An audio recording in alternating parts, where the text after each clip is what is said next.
AM 550 and FM 102.9 WDUN. Always here, always local.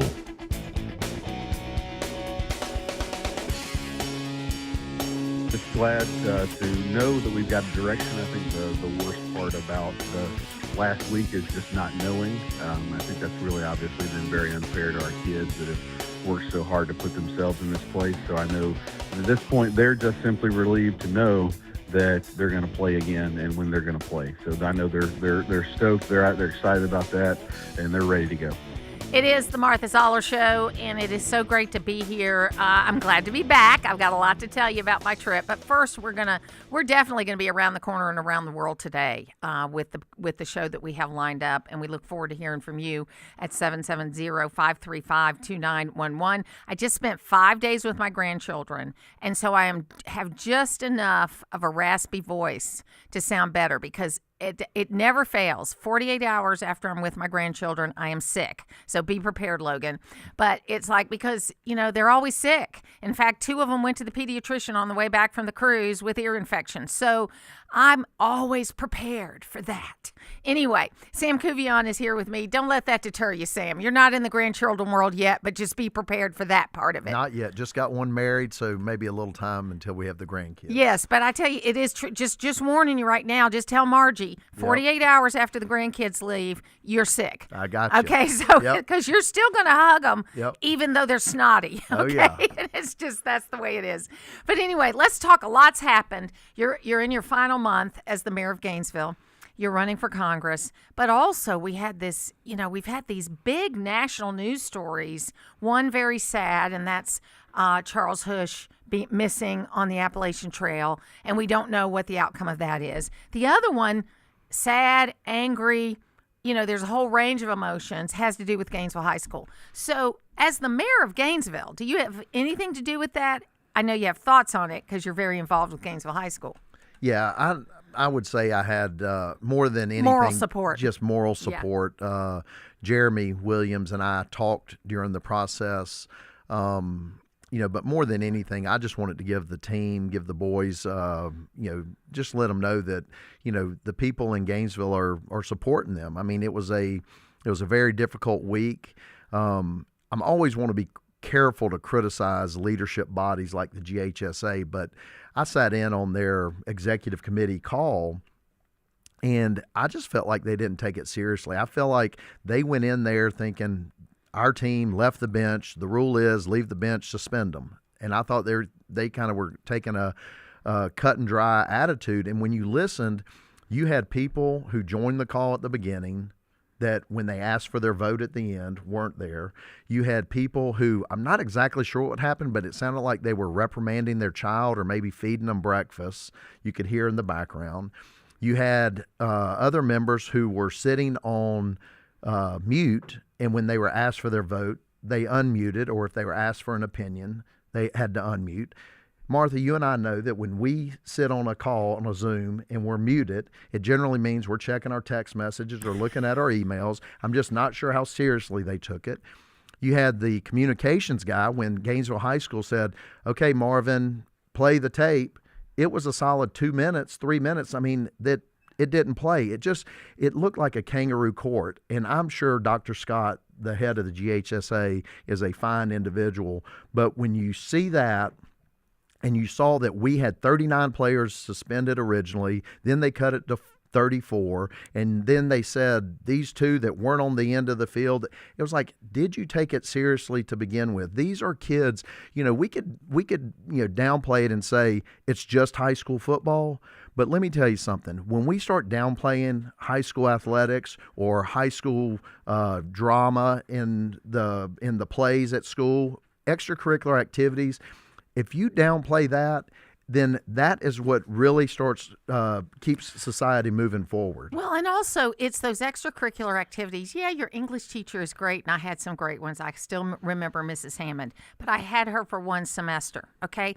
The teacher that really made an impact on me was Mr. Short, who was my chorus teacher, who I had from 8th grade all the way till my senior year. I was in the chorus my whole time, and so I had him and he was a great teacher. I had him for multiple semesters. If you're involved in sports or drama or arts or whatever it is, after school activities, you get involved with an adult that for more than one semester.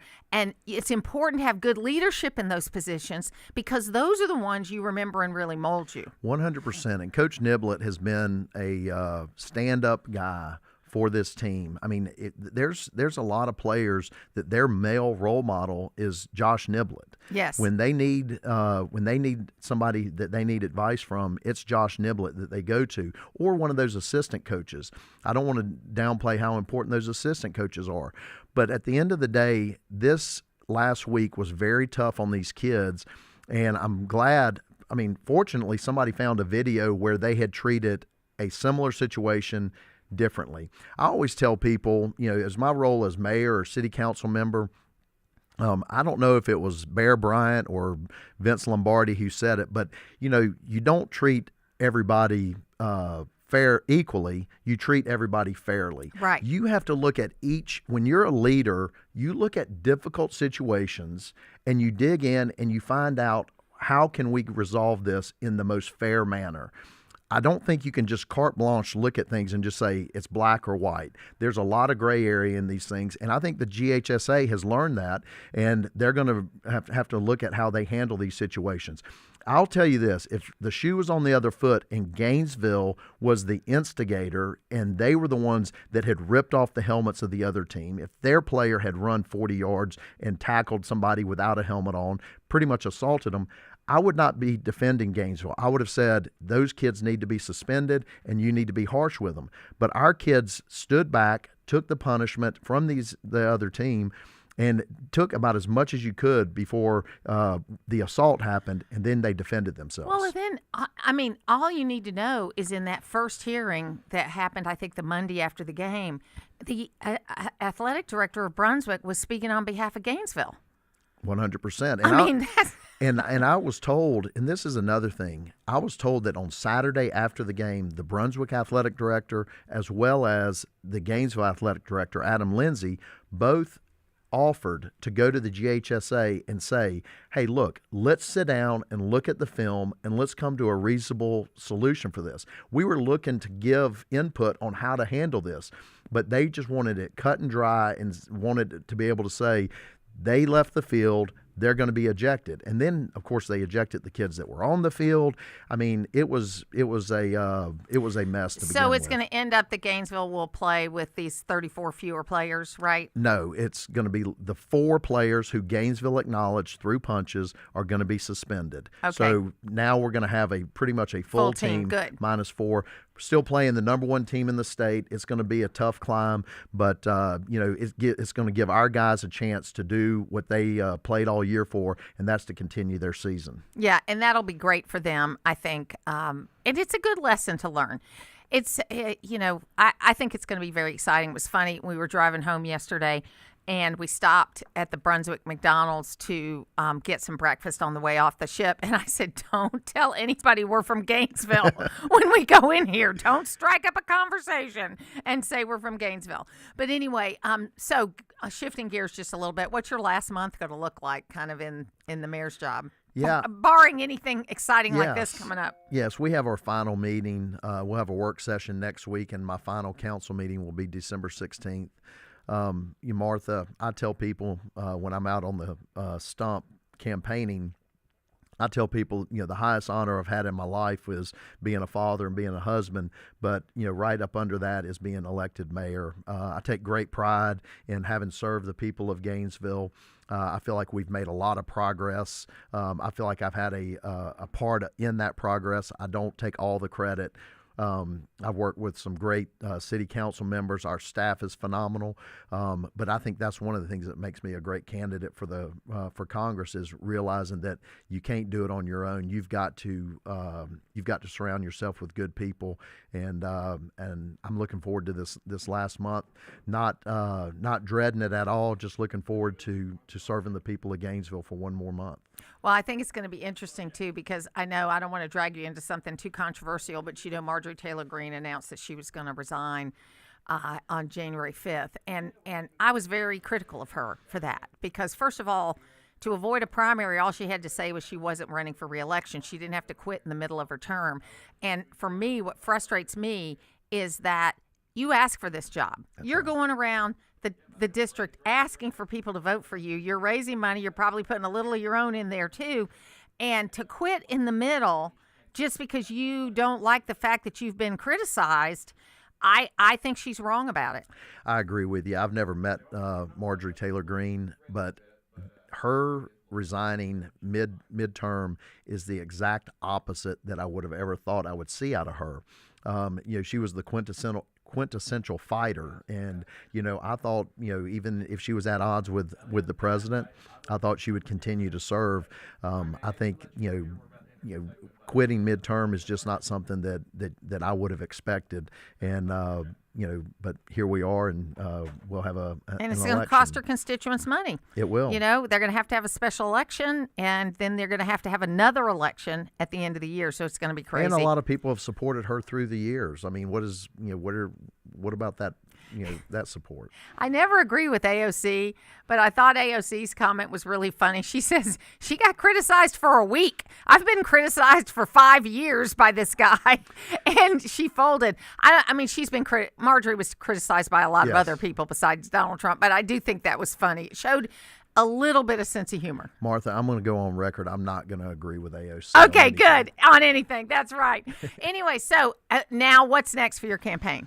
Yeah, so in the immediate, we're just hustling, trying to get out in the district. I can honestly say 100%. We've been in every county. We've met with a lot of the GOPs. We've been to Chamber of Commerce meetings.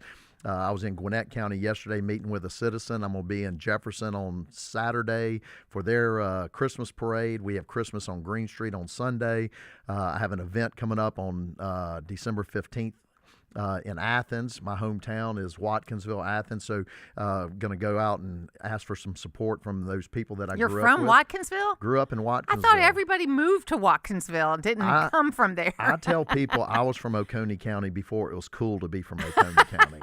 Yeah, so my dad was a professor at the university, my mother a court reporter in Athens. So they moved to Watkinsville in 1973. So it was not what it is today, that's for sure. That's for sure. Sam Cuvion, if people want to help you, how can they do that? Yeah, Send Sam to Congress is my website. You can have all my contact information is there. If you have any questions, just feel free to reach out to me. I'm an open book. I'm just out on the stump just trying to figure out how I can win people over. And I found the best way is just shoot them straight, be honest, and let them know that I want to be their advocate for the 9th District. Thanks, Sam. Thank you, Martha. Have a great Christmas. We'll be back. When it comes to where you get your news, what's important to you? I want to hear news that doesn't take sides. I want to hear clear reporting that's easy to understand. Always here with the news you need. AM 550 and FM 102.9 WDUN. This is Nick and Laura from Nichols Body Shop. We want you to know it's your choice who repairs your vehicle. Do not assume you can get the best repair for the cheapest price. Every shop is different. We work for you, our customer, to give you the best repair possible. Learn more by calling 770-967-8200 or come by the shop. Estimates are always free. You can also find us on Facebook at Nichols Body Shop, the home of quality repairs and old-fashioned service.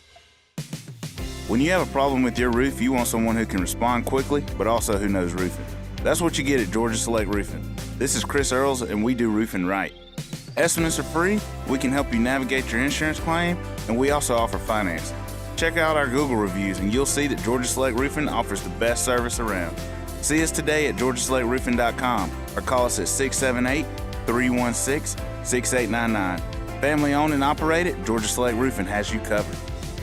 You wouldn't want someone you couldn't trust working on your family's HVAC and plumbing, so why would you call anyone but Gainesville Mechanical? They're your local, most trusted and award-winning HVAC and plumbing company in North Georgia. From maintenance appointments and clogged drains to plumbing emergencies and new system installations, their team is ready to serve you. And with their customer assurance maintenance plan, you can receive discounts, priority scheduling, and 24/7 no overtime rates. Gainesville Mechanical and Bryant, doing whatever it takes since 1989. Hey, can you blow up some balloons for Jack's party? I can't. I'm so congested. You need Sinex Saline from Vicks. Sinex Saline Nasal Spray? Yeah, just Sinex. Breathe. Sinex saline instantly clears everyday congestion associated with colds and year-round allergies with a gentle, ultra-fine mist that's no mess and easy to control. Daddy, we need more balloons. On it! Enjoy life's important moments without congestion. Try Sinex saline from Vicks. Just Sinex. Breathe. Use as directed. Welcome back to Winter Hack Radio, the place for clever hacks to survive the season. Icy driveway? Well, try spreading sand or birdseed to help with traction. Snowy puppy paws? Well, grab a whisk, brush it off, done. Catch COVID-19? Well, just get... Actually, there's no hack for COVID-19. But if you test positive, prescription medications for COVID exist. Ask your doctor if they're right for you. Visit PfizerForAll.com to learn more. Sponsored by Pfizer. Always here, always local. From the Access WDUN Hardy Chevrolet newsroom, a Hampton man is in Hall County Jail for taking sheriff's deputies along I-985 in a high-speed pursuit. Details at Access WDUN and coming up on North Georgia's News Talk. It's the Martha Zoller Show, presented by Gainesville Mechanical. From the Northeast Georgia Health System studio in downtown Gainesville on AM 550 and FM 102.9 WDUN. This morning, some states seeing gas prices below $3 for the first time in years. Let's get to CNN's Matt Egan for the good news on this. Yeah, absolutely. It's nice to finally be here with some good news on the cost of living front. So for the first time in 4.5 years, gas prices are averaging $3 a gallon nationally, according to AAA, down by 7 cents in just the past week. Gas prices were low a year ago as well, but they're even cheaper now. This is encouraging to see because late last month there was a period where gas prices were actually higher this year than last year, but that has reversed again, and now we've just fractions of a penny away from breaking below $3 a gallon. Now, as you mentioned, we've got 20 states across the country where the average is actually less than $2.75 a gallon, including North Carolina, South Carolina, Texas, Iowa, Wisconsin, and Colorado as well. It is the Martha Zoller Show, and I witnessed this. When we went down to Florida on Wednesday, it was pretty cheap. I mean, it was like $2.56 on the way down in South Georgia. So we filled up because it was a lot cheaper than it was up here. When we came back, that same gas station was $2.45, just in, a 5 or 6 day time. Now, maybe they were, it was a loss leader or something because so much traffic because of the holidays. But hey, anyway it is, it'll be fine. And then I filled up this morning, and I had to quit at $10. Logan, because it was going so slow that I wouldn't have been here by now. You would have still been out there, I think. Something wrong with the pump. So anyway, is what it is. Is what it is, but That's right. Hey, it's a necessity. You got to pay for it. So Joe in Claremont said, is the GHSA court case still alive? I do not know. I'm sure that since they've come to an agreement to play, then maybe that makes the case moot, but I'll look into that. I'm still getting my feet on the ground. And we had one Oconee County from Jeff in Oconee County saying, welcome back. We missed you. Yeah, Sam grew up here in Oconee County. So it's a good day. Let's go to the phones now and talk to Joe in Ellijay. Hey, Joe, how you doing? Martha, great show as always. I just want to say we got a big election, as you know, in Tennessee today. Yes. And I think the Republican will definitely win, and I think that will set the stage for Republican landslide wins on the midterms and the elections coming up. And I think that the next year is going to be the best economy and the best stock market in history. And so I'm very excited. I think people seeing their 401s go up, and I think will lead to landslide Republican wins. And I think Trump is the best leader with the best pro-business, and he judges his performance, Martha, by the stock market. So you can rest assured that he's going to do everything in his power to make sure the market goes up. So I am extremely excited. I predict that next year will be the best year in history for the American economy and the stock market. So I'm a raging bull on Trump, the economy, and you, Martha, so go get them. Thank you, Joe. Thank you very much. Appreciate your call today. Look, I do appreciate very much Joe's very positive attitude and the way he looks at the economy. But there are a lot of people that are feeling concerned about where they are. Now, good news is if gas prices stay low, which is something I know that Trump has been negotiating with OPEC and others. That means bigger production. You know, the way you get prices down is you have more production, and then you have a bigger supply and less demand, and so it makes the prices go down. So hopefully that goes on, because that impacts prices everywhere. Everything has energy prices and gasoline prices embedded in it, because most things get moved by truck. And if you can save money there, you can save money anywhere. So hopefully that's going to happen. We do see some people that are concerned about what's happening related to the economy, and we're going to keep working on that. Now, it is Giving Tuesday. You can drive out by our studio and see the folks from the food bank here, and you can make contributions there. Also, find a charity. You know, I give to my church, and there's a number of veterans charities that I give to, whether it is the Vietnam Veterans of America, the USO. I also give to Wounded Warrior Project. I give to Tunnel to Towers. My favorite charity, I don't want to say a favorite charity. It's like saying, do you have a favorite child? But the one I think that if you're nervous about donating and you want to make sure your money's going to a good cause, I would find either something local like the food bank, or I would go to Tunnel to Towers, because the work they do is amazing. They're working on veterans homelessness now, because they pretty much have been able to provide a free home or pay off the mortgage to every first responder and every seriously wounded warrior, or someone that has lost their loved one that's a Gold Star family. They have been able to raise the funds to be able to get rid of those mortgages or buy a house or build a house. Now they are building homeless veterans communities so that they can fix this problem of veterans homelessness. And they only spend 3% on overhead. They're a great charity. We'll be back on the Martha Zoller Show.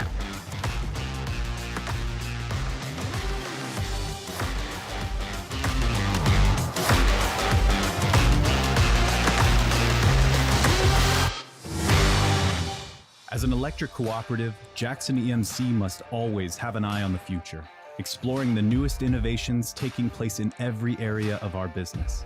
Ideas that lead to a better use of resources and improved ways of conducting business.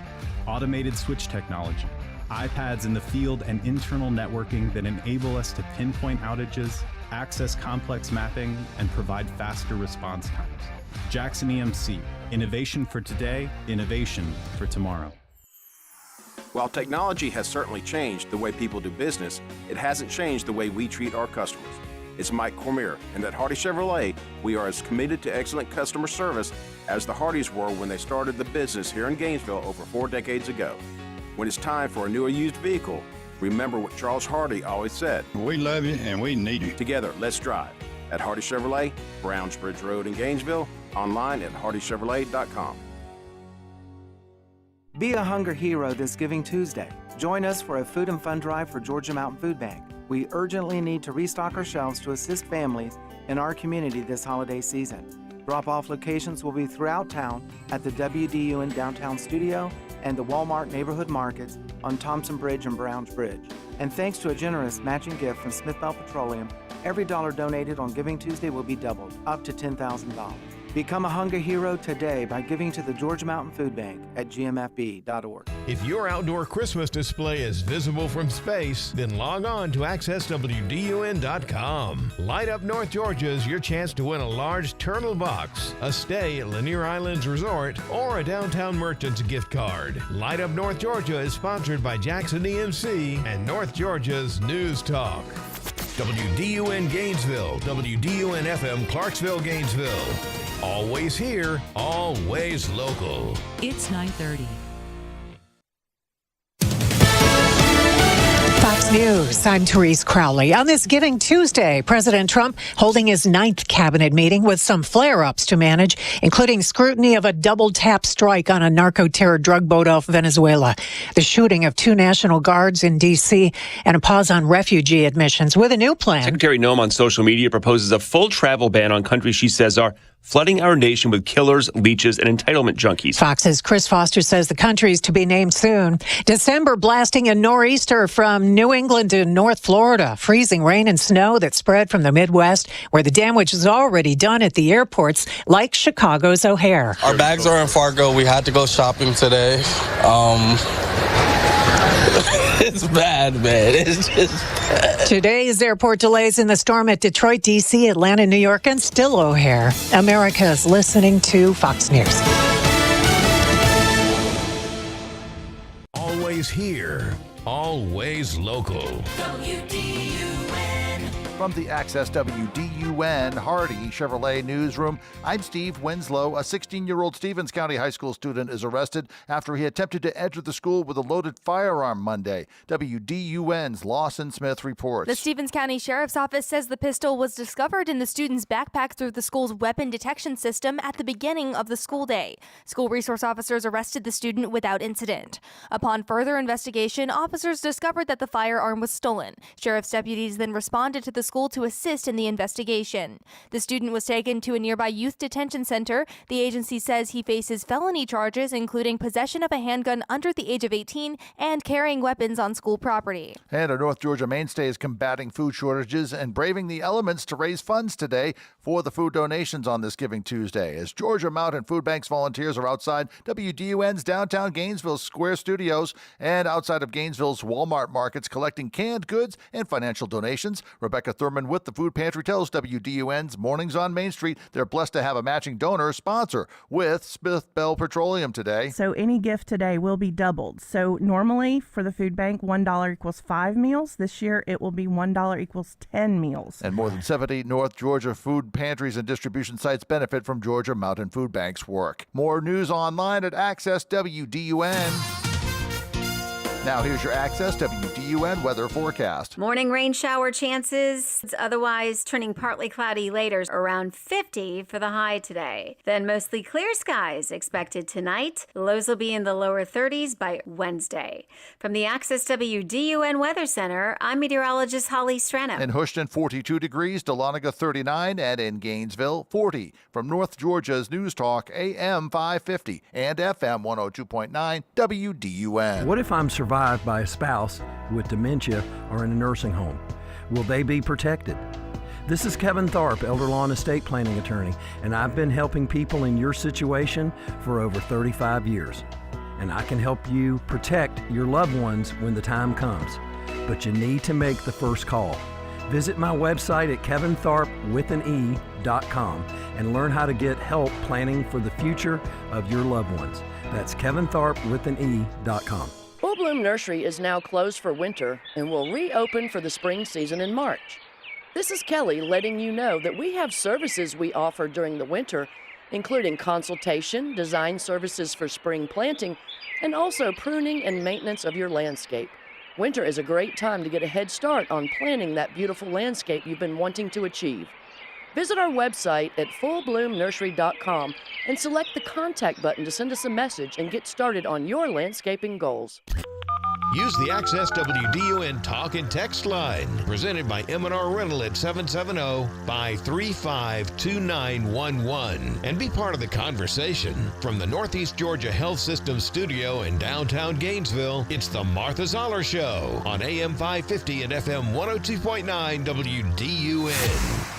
At Augusta University, we're loaded with all-American talent, incredible strength, and exceptional hands. But here at Augusta University, we measure talent a little differently. We beat opponents who don't play fair and fight against all odds, not for trophies or titles, but for victories that really matter. Augusta University, changing the game and saving lives. So it is the Martha Zoller Show, and that is an ad that ran on the Georgia Tech game over the weekend. And joining me right now is the president of Augusta University, President Russell Keene. And thank you so much for being with me today. Hope you had a great Thanksgiving. Good morning, Martha. It's great to be with you. We had a great Thanksgiving, and hope you and yours did as well. So are you a decorate at home before Thanksgiving or after Thanksgiving? Definitely after, since taking on this role. Yeah, my daughter's birthday is today, December 2nd, and so we kind of got in the habit after she was born on December 2nd that we decorate about the 10th, just because I didn't want her birthday to be covered up by Christmas. Anyway. Yeah. Yes. It's the whole debate of when you put it up and when you take it down, right? Amen to that. Listen, tell us about Augusta College, because I think a lot has happened with the university system over the last 20 years. And there's been a lot of mergers and a lot of different schools going to different places. Of course, I saw in that ad, my husband went to MCG, and I know there was a big discussion about what to call the medical school after it became a part of Augusta University. But tell us a little bit about that. Yeah, so, well, thank you. Thank you for the opportunity again to talk about Augusta University. Augusta University is really the result of two institutions coming together over a decade ago, and that was the Georgia Health Sciences University and the former Augusta State University that basically made it the Augusta University that it is today. And today we still have and are proud to have the Medical College of Georgia with an almost 200-year history here of providing physicians and healthcare workers throughout our entire state. We're also home to the Dental College of Georgia, the only dental college in the state of Georgia. But we have 11 colleges and schools here, including cyber and all of the liberal arts that you would imagine. But our focus is health sciences. Our mission is research and translational research. And what we do at Augusta University, as home of the state's only public academic medical center, is we prepare and train the next generation of healthcare providers, but we prepare them in a way that they continue to stay inquisitive about research and the latest trends in technology, innovation, and healthcare as it relates to making Georgians healthier. I think that's so exciting. And as I mentioned before, my husband graduated from MCG in 1984 and has been a practicing physician in Georgia in primary care all that time and career. He closed his office about 6 years ago, and then now he is the physician, the medical director at the Hall County Detention Center. And it's so interesting because it's a great way to practice medicine, because it's a population that really needs you, but also you don't deal with insurance. You get to be a regular doctor.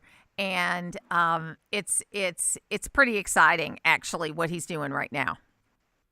Yeah, that is. I was actually had heard about him, read up on him. For a while we were in correctional health care, and but it doesn't surprise me that he's continued to do well. But I'm really glad to hear that we've got more and more that are serving our state. We tell folks all the time that if you look at the number of physicians in the state of Georgia, 1 in 5 physicians received their education at the Medical College of Georgia at Augusta University, and we couldn't do that without the 8 statewide campuses that we have with health systems scattered throughout, and the literally thousands of alumni who continue to help train our medical students.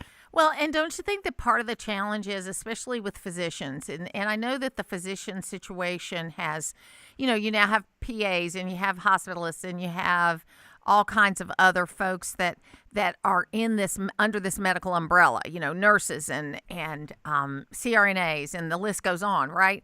But we also have a lot of challenges with the numbers, right? The population's up. We have all of these things that are happening, and I don't know if we're expanding the size of the schools as quick as we need to. So what's involved with being able to have, say, a bigger medical school class at Augusta University?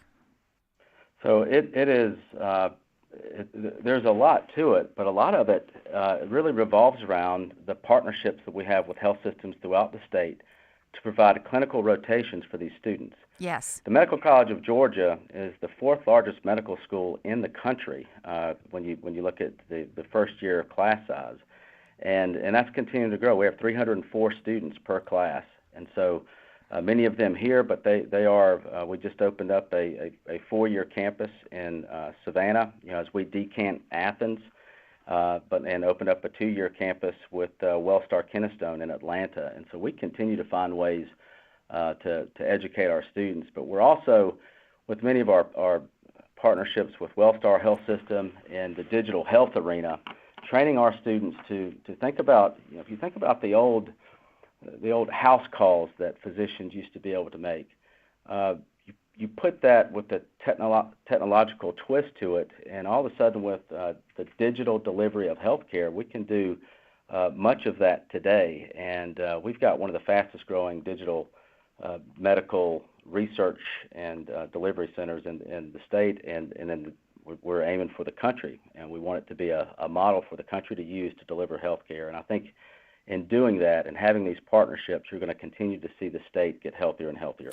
And with the transition you made to being Augusta University and the focus on healthcare, as well as how you're growing in the cyber world because of the, because of having Cyber Command right there in Augusta, and also the other things that you do, how do you think people find out about Augusta University? Because I'm so glad you ran this at. Look, I'm a double dog. I went to the University of Georgia. I met my husband at the University of Georgia. 3 of my 4 kids went to the University of Georgia, and the other one went to Georgia Tech. So I know how dominant Georgia Tech is. And, on Saturday when we were on the ship with our 23 Zollers, they did not have the feed for the Georgia Tech game.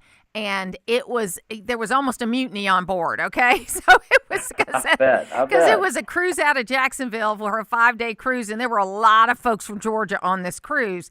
And Alabama fans, too. They didn't play the Alabama-Auburn game either. So I think whoever was choosing the games did not understand the power of the SEC. But with all that said, Augusta University may not be the first university you think of. How do you, one, change that so that more people, it's a large university, it offers the same kinds of things, and 2, how do you recruit for Augusta University?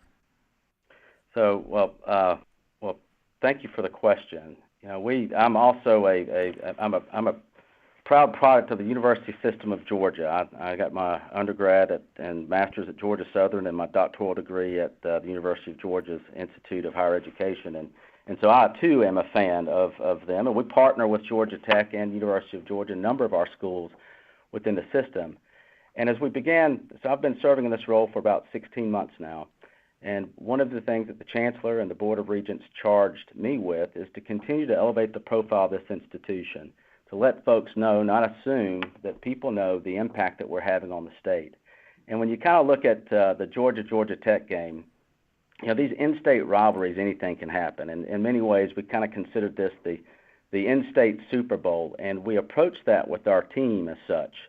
What could we do to help draw attention to the life-changing, life-saving education, research, and clinical care that we provide at Augusta University in a way that doesn't just get glossed over like many other higher education institutions advertise and market themselves. And so this idea came about, and we had, as part of that, these are our physicians that are actually in the commercial. We had a neurosurgeon and pediatric oncologist that actually is going to phase 2 and 3 of clinical trials for Georgians. We had orthopedic surgeon and urologist and dentist, and we had students, and those students they hail from Hazelhurst, Waynesboro, Douglasville, Perry, Alpharetta, and Columbus. And the whole idea was that we use the talent here, we kind of ham it up for a minute, but and then we draw it back to the main thing of what we do, and then ending that spot with Cole Peace, who is the Children's Miracle Network Child of the Year, where he's going around not just the state but around the country talking about, he was born with 14 broken bones, and he continues to be treated here at the Wellstar Children's Hospital of Georgia, and a lot of our clinicians, physicians, and students and residents have the opportunity to visit with him, and just bringing it all in to really the heroes and what makes this place special. And that's our students, our faculty, our staff, our researchers, and those who provide clinical care.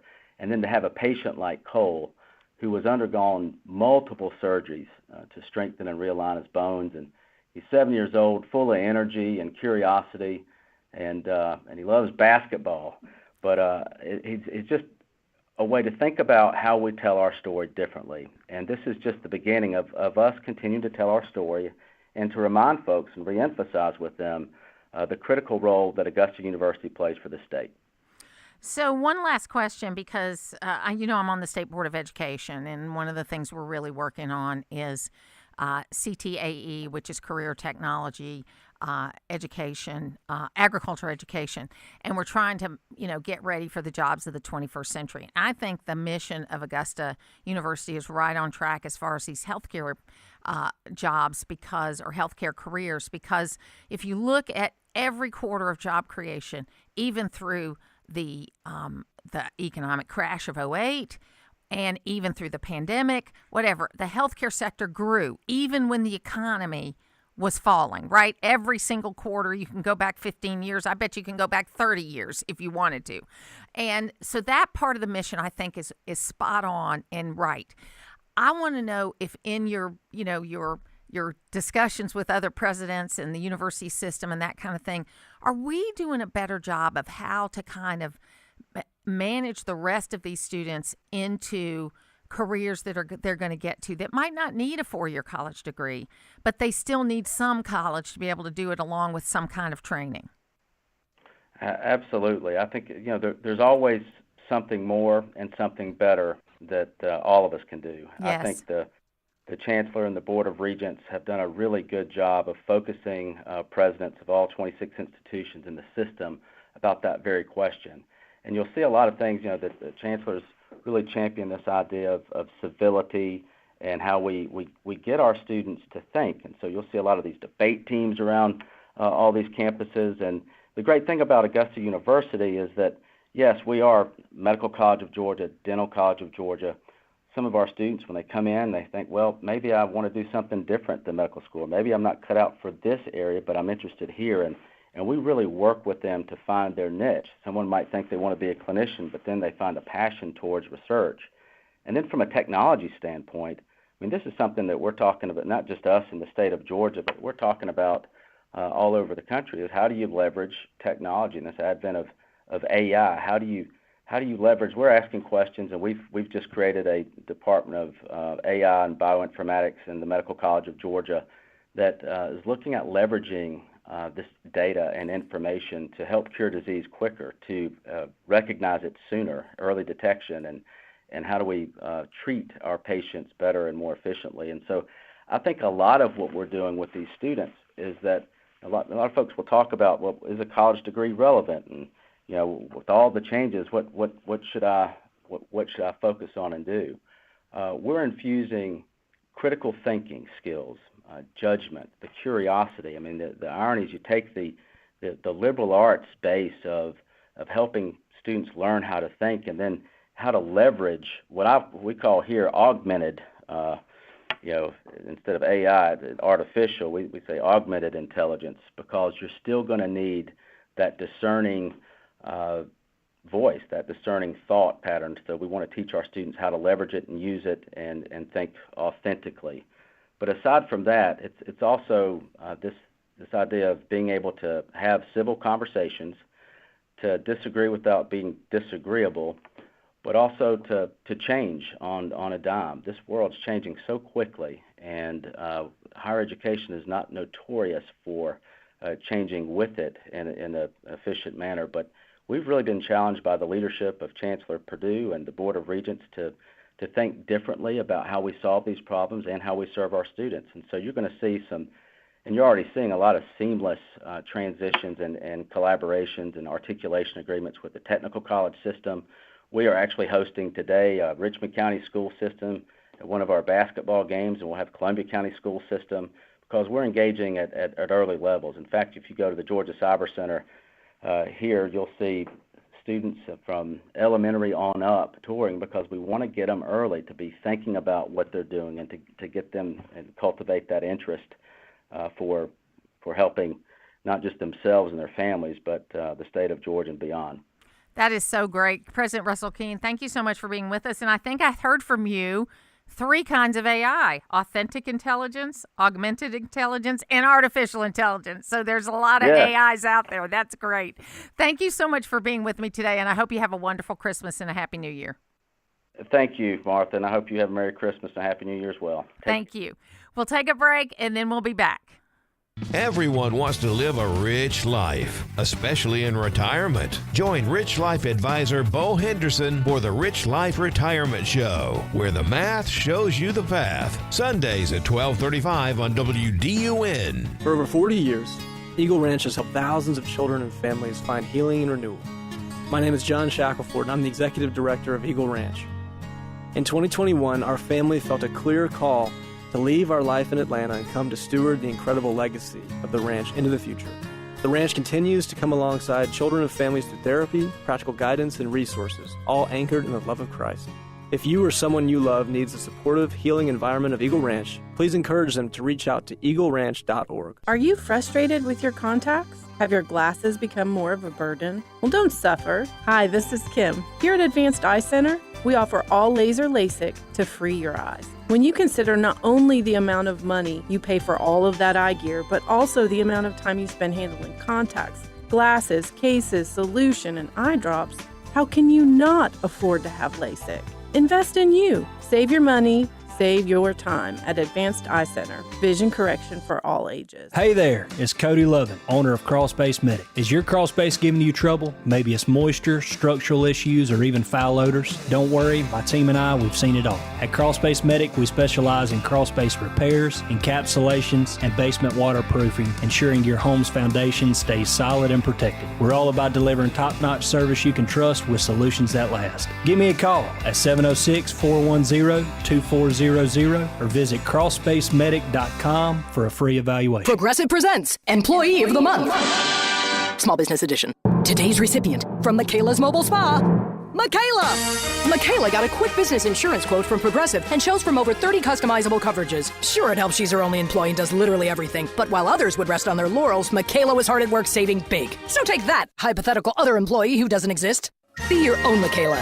See if you could save in as little as 8 minutes at ProgressiveCommercial.com. Progressive Casualty Insurance Company and Affiliates. Coverage is not available in all states or for all vehicles and coverage selections. My name is Whitney Allen. I am a widow. My husband, Ryan, died. We never thought in a million years we'd have to use life insurance. The unexpected happened. With Ethos, it is so fast and easy. It's 100% online. You can get a quote in seconds, apply in minutes, and get same-day coverage. No medical exams, and you can get up to $3 million worth of coverage through Ethos. Get your free quote at ethos.com/beat. That's ethos.com/beat. Time spent on application may vary. Online health questions required. Always here, always local.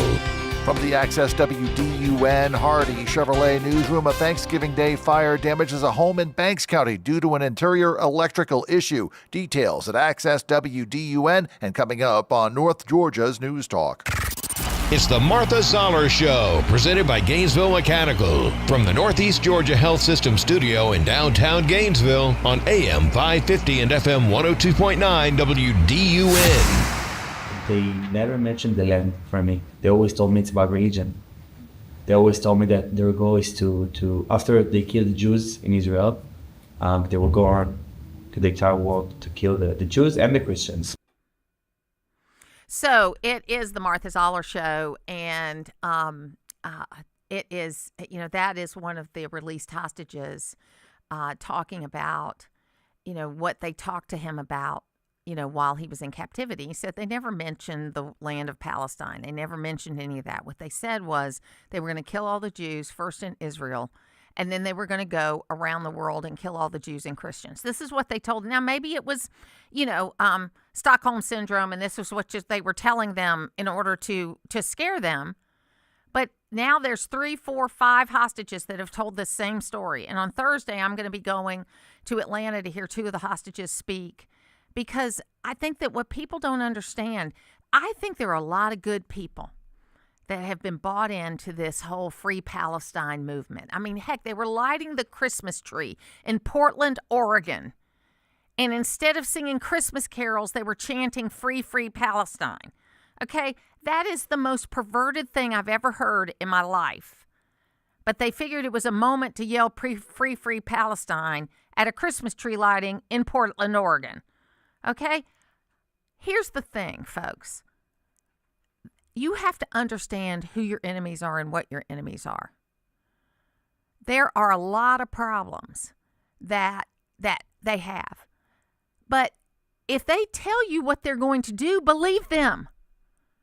This is not anything new. This is not anything new. This other woman spoke and she says, yeah, we were taught to hate the Christians and the Jews and the Shiites. Okay, so that's the other section of Islam.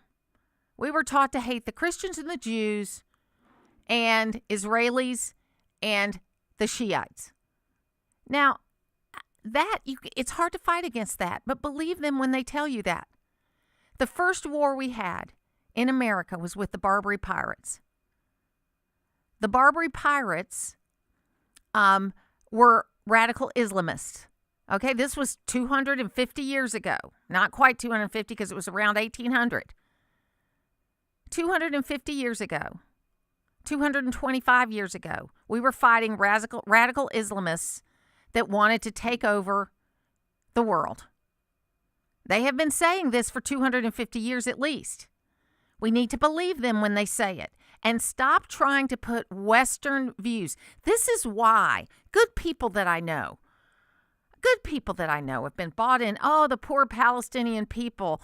Oh, they're poor. Yeah, they are, because they have bought into this idea that we hate the Jews, we hate the Israelis, we want to kill the Christians, and we want to, from the river to the sea kind of thing. They've been brainwashed. And again, I would love to believe better. But how can you believe better when time after time after time, what you're seeing is a culture that does not respect the rights of individuals, a culture that says we don't care about the land, we want to kill Jews, we want to kill Israelis, we want to kill Christians, and then there's other sects, we hate the Shias too. Now that's the only thing that's going to help us in the long run, is that they try to destroy each other instead of us. But believe them with what they say. We'll be back.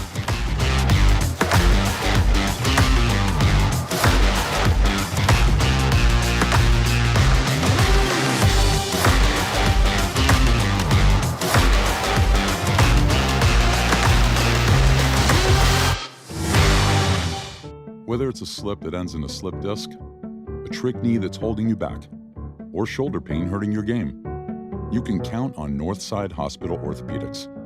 With leading care in Georgia at convenient locations all across the state, we're here to get you back on your feet, no matter what comes your way.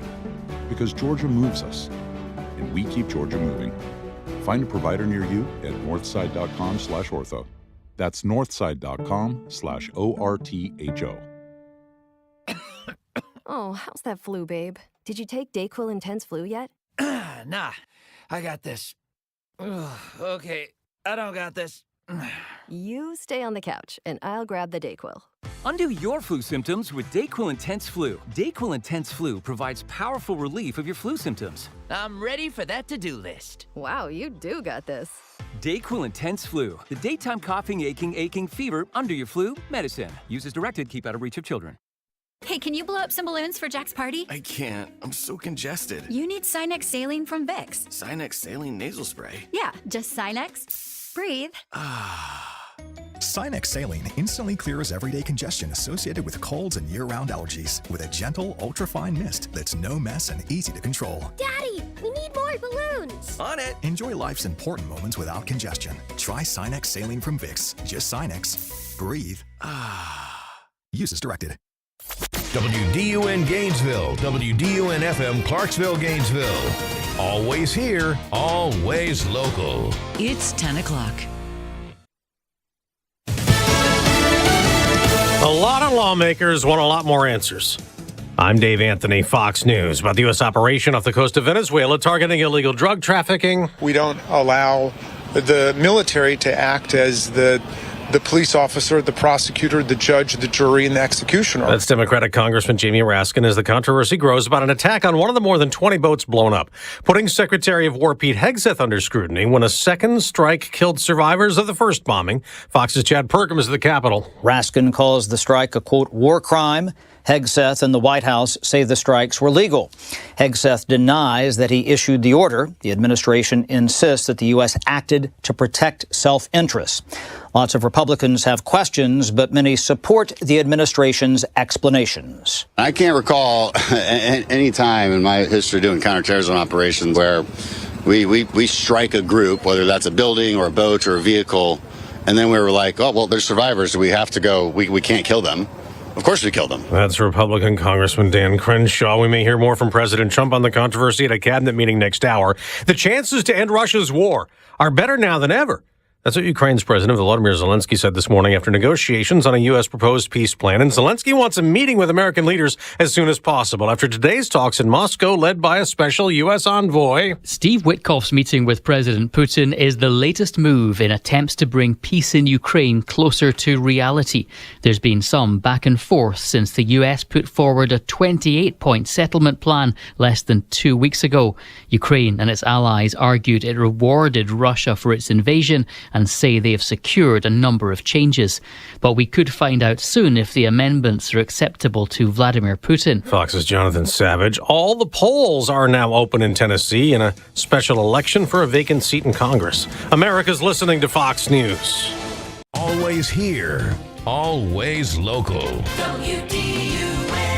From the Access WDUN Hardy Chevrolet Newsroom, I'm Steve Winslow. A 16-year-old Stevens County High School student is arrested after he attempted to enter the school with a loaded firearm Monday. WDUN's Lawson Smith reports. The Stevens County Sheriff's Office says the pistol was discovered in the student's backpack through the school's weapon detection system at the beginning of the school day. School resource officers arrested the student without incident. Upon further investigation, officers discovered that the firearm was stolen. Sheriff's deputies then responded to the school to assist in the investigation. The student was taken to a nearby youth detention center. The agency says he faces felony charges, including possession of a handgun under the age of 18 and carrying weapons on school property. A single-family home in Maysville sustains damage after a fire on Thanksgiving afternoon. WDUN's Hamilton Keener reports. Banks County Fire and Emergency Services responded to the residence near Skeeter Drive shortly after 4:40 p.m., arriving to find smoke coming from inside the house. The occupants were home at the time but escaped safely without injuries. Fire crews quickly contained the blaze, which primarily damaged the room where it started, though smoke affected much of the home. Investigators determined the fire was caused by an electrical issue. A former Habersham County sheriff passed away last week. More details from WDUN's William Daughtry. Former Sheriff James DeRay Fincher, who served from 2005 to 2008, died on November 25th at the age of 76. The Habersham County Sheriff's Office said in a social media post Monday that Fincher also previously served as a Georgia State Patrol captain. An obituary from McGahee, Griffin, and McIntyre Funeral Home said services will be held at the funeral home in Cornelia on Wednesday, December 3rd at 2 p.m. And a North Georgia mainstay in combating food shortages is braving the elements today to raise funds and food donations for Giving Tuesday. Georgia Mountain Food Bank's volunteers are outside WDUN's downtown Gainesville studios, on Gainesville Square, and outside of Gainesville's Walmart markets collecting canned goods and financial donations. Rebecca Thurman with the food bank tells WDUN's Mornings on Main Street that they're blessed to have a matching donor sponsor with Smith Bell Petroleum today. So any gift today will be doubled. So normally for the food bank, $1 equals 5 meals. This year it will be $1 equals 10 meals. More than 70 North Georgia food pantries and distribution sites benefit from Georgia Mountain Food Bank's efforts. More news at Access WDUN. Now, here's your Access WDUN weather forecast. Good Tuesday morning, North Georgia. Morning rain shower chances. It's otherwise turning partly cloudy later, around 50 for the high today. Then mostly clear skies expected tonight. Lows will be in the lower 30s by Wednesday. From the Access WDUN Weather Center, I'm meteorologist Holly Strano. In Cornelia, 40 degrees, Coal Mountain 39, and in Gainesville, 41. From North Georgia's News Talk AM 550 and FM 102.9 WDUN. Waste Eliminator is a full-service waste management company providing critical disposal, recycling, and environmental solutions for business and residential clients. From large-scale commercial projects to smaller residential cleanups, Waste Eliminator offers reliable dumpster rental service tailored to your needs. Whether you're tackling a renovation, new construction, or even a simple home cleanout, Waste Eliminator will manage the waste efficiently and sustainably. Visit online at wasteeliminator.com. Would you take advice on how to collect money from the folks that owe it to you? That's exactly what you do when you let an insurance company steer you to their contract shop. At Nichols Body Shop, we earn our customers one at a time. We depend on repeat customers and referrals to keep our shop busy. When you need a repair shop, please consider picking a shop that works for you. Nichols Body Shop in Flowery Branch, where the best sign of a quality repair is no sign at all. Find us on Facebook or call 770-967-8200. Talking about the issues that affect you most. It's the Martha Zoller Show, presented by Gainesville Mechanical. Now from the Northeast Georgia Health System studio in downtown Gainesville, here's Martha Zoller on AM 550 and FM 102.9 WDUN. Always here, always local. It is the Martha Zoller Show, and today we're around the quarter and around the world. We're talking about different things. I'm back from my trip. I'm so glad to be back. And right now, Catherine James is joining me right now. She's a longtime GOP activist, has put together some great programs that have helped get the vote out, has been living in Lumpkin County, and is going to be running for Lumpkin County Chairman of the Board of Commissioners. And we welcome you to the program. Thank you, Martha. Yes. Happy to be here. Thank you so much. So tell us a little bit about you and then why you're running. Sure. My background, I'll start with that. My background is architecture and engineering from Georgia Tech. I did hear you talk about tech in Georgia, so we are humbled after last Friday. I do have 3 degrees from Georgia Tech, and as I say to people, it's really not that's, even though that's relevant, it's really not that's so important for this kind of position. It's what you've done with it over the years and how that applies. So I went into the technology side after practicing architecture for a number of years and started working with companies worldwide to help them improve their businesses. And in doing so, we were able to keep more jobs here in the U.S. So that's a bit about my background. As far as running for office, I'll have to say this. I love Lumpkin County and I love Dahlonega. It's my home. And we have seen just unprecedented changes in the last 10 years or so with different types of things coming into the community. And as such, a lot of people who I've talked to, actually people I've talked to throughout the county, are worried that Lumpkin County is going to be like another Dawson or Forsyth and lose that character, lose that Mayberry feel, as I call it. So it doesn't mean that people are against growth. We just have to have smart growth. And we've been missing the boat, in my opinion. We've added a Publix, we've added Tractor Supply, we've got high-density developments going in, but only now are we doing traffic studies after the fact. And people are worried about that because there's EMS issues, there's fire issues and safety and so forth as our traffic continues to grow and get more complicated. So as a friend of mine calls it, he calls it ready, fire, aim approach. We got to stop that. And so we want to have smart growth about that. So I'm all about change, but doing it in the right way. So Mayor Sam Kuvian and I were, before we went on the air earlier in the hour, we were talking about kind of that traffic kind of issues, where it's really hard to know the right time to build a road, okay? Because on the one hand, you could do like they did with Georgia 400, where it was built before there was anything out there. It's like it's a perfect example of if you build it, they will come. Because for the first 20 years that Georgia 400 was open, there was nothing there. There was nothing there. And it was like a place you went to go over the speed limit. Not that I did that, but, I knew people that did. I think it was very interesting to see that. And then you have things like what we're trying to do here with we're not going to be able to do a bypass, and I'm kind of glad we're not, because I don't want people to drive around Gainesville. I want them to come into Gainesville. But we're starting this road that we've been talking about for 35 years up here in North Hall that's going to connect Thompson Bridge Road to Lee Dan Road and take us around some of the traffic. And it's hard to do now because there's so many people. So that's a huge challenge, isn't it? It is a huge challenge, and that's why being conscious of your growth, your demographics, and your projections are so important. We have to do the homework, and we have to do the homework better. For example, we've got Publix.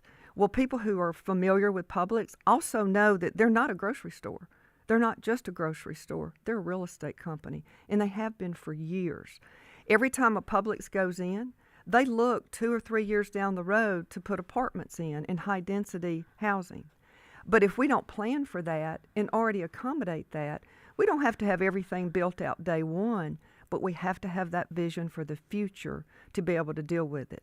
So what are the biggest challenges for the Lumpkin County Board of Commissioners? So that's a great question because a couple of things, and they fall in different areas. One of the biggest challenges, and I say this to people when I do my presentations and talk, is I do believe this election will be won by one word alone, and that is trust. People have lost the trust that the residents are first, that local businesses are being put first, and that, quite frankly, our investors are having a clear understanding of what they are being held accountable for, too. We can't give variances on one side of the county and then choose to do it differently on the other side of the county for the same scenario. So people right now are finding out about things when it's on the front page of the paper. We actually have the technology to let people know in advance of what's going on. I'm going to stream the meetings live so people know what's going on. Publish the monthly budget so every cent of our taxpayer dollars are up in front and center so people know what's going on. And what kind of response have you gotten? So that's been very interesting because I've not run for office before. I have been very involved, of course, with the community. And right away, when I came out, presented and talked about running for office, I talked to our local sheriff. And when he encouraged me and endorsed me, I'm like, I'm on the right track. And then from there, it's just grown. One of the challenges that we have is the relationship between the city council and the county. They've been in lawsuits together. The trust between the two is not what it should be. And I have a very You mean lawsuits against each other? Against each other. Yes. And it's cost the taxpayers a lot of money. Specifically, $327,000 was spent on the last lawsuit between both the county and the city. So I have the endorsement and also the support of the city council, which is great. I mean, I'm very, very close to them, attend their meetings, because I believe that as a community, if we work together with both city, county, and don't leave out the schools, and don't leave out the colleges, we can prosper as a community and reach our full potential.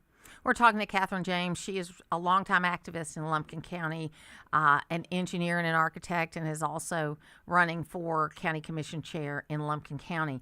Now, some people would say, why run for county commissioner if this is your first time out of the box? I got that question a lot when I ran for Congress, okay? Why start there and not start out as a commissioner? So the way that I've been answering that is actually just looking at historical. I actually worked with the current chair 14 years ago to help him get elected. And he went straight into being county chair and was not sitting as a district commissioner. We have 4 districts, but he was never sitting as a district commissioner. So I don't believe that that is something that has to be a box check, so to speak. I do believe that you need to be involved in your community. You certainly need to be active with what's going on. And by the time this election happens, which will be in May of next year, I have been going to the Board of Commissioners meetings for over 13 years. And by the time this election happens, I have been going to all the county and authority meetings for well over a year. So you say, just for people to be clear, you say May, so there's no Democratic opponent at this point. Is that correct? That is correct. May 19th is the election. So that would be the primary. It is. Yeah. As a matter of fact, this is called a special election because of the resignation of the current chair, because he's going to be running for another position. Okay. And so to save the county money, the elections manager has decided to roll this special election, which is mine, into the primary. And so we'll be on that same ballot. So is it nonpartisan, technically? No, technically it is a partisan position. You have to declare. Right. We'll qualify March 2nd through 6th that week. But so far, the candidates who've stepped forward are all Republican. Okay. So that means it'll be decided. Now, would it have to be decided later if it was multiple parties, or is this just a straight special election that will decide it? It's a straight special election. For a 4-year term? 4-year term. Okay. But let me say this, because that brings up a very good point. is people know me from all the active work that I've done with the LCRP. That's the Lumpkin County Republican Party, and across the state, GOP. I truly look at this position as a service position. And it's not, to me, blue or red, as I say. It's not blue or red. If we do the right job, if this position is handled in the right way, it's 100% about Lumpkin County, independent of whether you're Democrat or Republican. Yeah, I mean, I've always thought there are certain positions, like the sheriffs, okay? I don't, I know we run them in a partisan way. I don't know that you need to do that. I mean, because your goals ought to be the same. There shouldn't be a Democratic sheriff and a Republican sheriff. In fact, I know a lot of Democratic sheriffs, and they have the same, the same goals that a Republican sheriff would have. So I think that's kind of interesting because and then you have these races like city council races. I don't know how they are in Lumpkin County. Are they nonpartisan? They are. They're nonpartisan. They are. So the city councils are nonpartisan, but you kind of know what party they are. You do, as well as the mayor. And the mayor's nonpartisan. That's right. But for us in Lumpkin, the county positions are partisan, you declare. But again, like I say, everybody wants a safe environment. People want clean water, a healthy community. They want a place that they can raise their kids. And quite frankly, they want to not only be heard, they want to be more than just heard. They want to be understood. Well, and I would think, too, that it hasn't been that long since Lumpkin County was a sole commissioner county. I mean, Steve Gooch was the sole commissioner for a period of time. And what was that, 20 years ago maybe? Correct. Something like that. So that's not that long. So I'm sure y'all still have some growing pains in figuring out the right way to do all this stuff. We do. We do, as a matter of fact. And it's interesting that you mentioned sole commissioner. My latest endorsement, and I'm so humbled to say this, for people who've never heard of J.B. Jones intersection is at the corner of 460 when you first come into Dahlonega. And J.B. had me into his home a couple of months ago to coach me and give me ideas on how to run. And so he's a great supporter. He was our sole commissioner for 24 years. And sitting at 93 years old, people listen to J.B. Jones. I think it's so funny because Dahlonega, to me, is such an interesting Dahlonega is an interesting town. Lumpkin County is a beautiful county. And because for a long time, Dahlonega was sort of a yippy-dippy kind of haven for a lot of artsy, and you still kind of see that on the weekends. And I don't say that's a bad thing at all. I think it's just kind of the character for a period of time. And now what I think you're starting to get, and I hear what you're saying about Forsyth and Dawson, is it's becoming a place that people are escaping to from Atlanta, from other places, to be able to find that small town feel. We were driving home from Jacksonville yesterday, and somewhere way south Georgia, a little north of Brunswick, there was a big billboard about Dahlonega, Georgia, down there in South Georgia. So it's clearly a big tourist area, but you also have the people that live there. You've got a hospital there. You've got the other things going on. I mean, it's a community that's on the precipice of becoming really big, and then you have to decide how big do you want it to be. That's true. We just had our mayor election, of course, in November, and the mayor has said for years, the past mayor, who's now our current mayor again, he has said, it's okay if we're 20 years behind. We may look like we're 20 years behind the times, and we think that's okay because it gives that Mayberry feel. But we also have to look at our wineries. That's a huge business for our community. The college, North Georgia College, the Military College of Georgia, is a huge player in what Lumpkin County does. So I'm of the feeling that you cannot ignore these other areas and these other entities, because operating in a vacuum, you're never going to reach your full potential. And I say this to people. When we reconcile this relationship between city and county, just think about the things we can do together better, the grants we can go after as a community versus being isolated. So great. So great. Catherine James, if people want to help you, how can they do that? So simple. Go to my website, jamesforchairman.com. Facebook is also out there. And let me know. Gmail account, jamesforchairman@gmail.com, and I try to answer everybody who reaches out. Absolutely. Thanks for being here today. Thank you, Martha. We're going to take a break, and when we come back, lots more to come. It's the news that affects you and the talk that keeps you listening. We'll continue on with additional discussions today as we stay engaged. North Georgia's News Talk, AM 550 and FM 102.9 WDUN. Magical Nights of Lights has returned to Lanier Islands Resort. Let your holiday spirit shine as you drive through 6 miles of dazzling lights where marching toy soldiers sparkle, Santa tailgates in style, and pickleball elves play. Visit holiday headquarters at Game Changer with Clark's Pop-Up Bar, or delight in a festive buffet with the big guy himself at Breakfast with Santa. The magic, the memories, the lights you've been waiting for. Magical Nights of Lights at Lanier Islands Resort. Visit LanierIslands.com for reservations. This is Mark Turner with Select Pest Control, and my grandkids want to tell you a story. 'Twas the night before Christmas, when all through the house, not a creature was stirring, not even a mouse. 'Cause they called Select Pest Control, duh.